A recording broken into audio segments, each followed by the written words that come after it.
Good news po sa lahat ng mga boxing fans natin dyan, no? Mga Pilipino.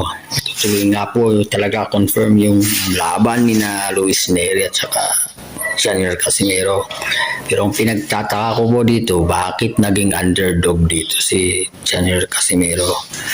Siguro talagang mas paborito pa nila yung Meksikano, pero sa laban, di ko sigurado na yung katunggalin niya ang mananalo sa labanan. Magkaiba po kasi yung style nila. Si Janier Casimero ay mautak.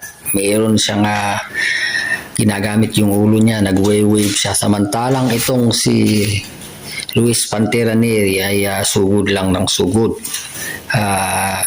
Umaasa siya sa tibay ng kanyang pangangatawan at saka ganun na siguro sa kanyang panga.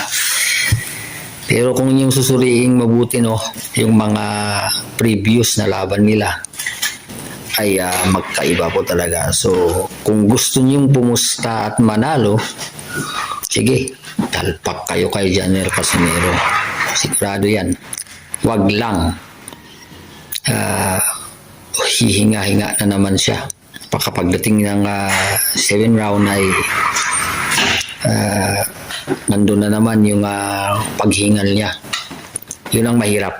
Pero sigurado ako sa una hanggang sa 7 round ay kapag hindi niya napatumba, yun ang magiging problema. Pero kapag 1 to 3rd to 4th, malakas pa yan.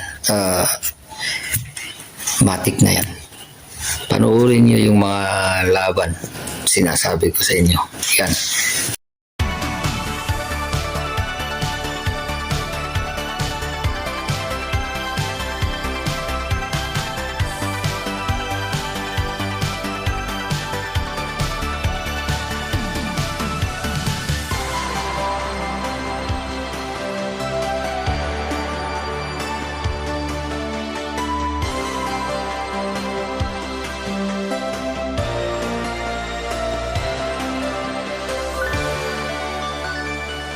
Yun po ang sinasabi ko. So, ano pang hinihintay nyo? Pusta na kayo mga kabayan. Sigurado, paldo kayo niyan. Matik na yan.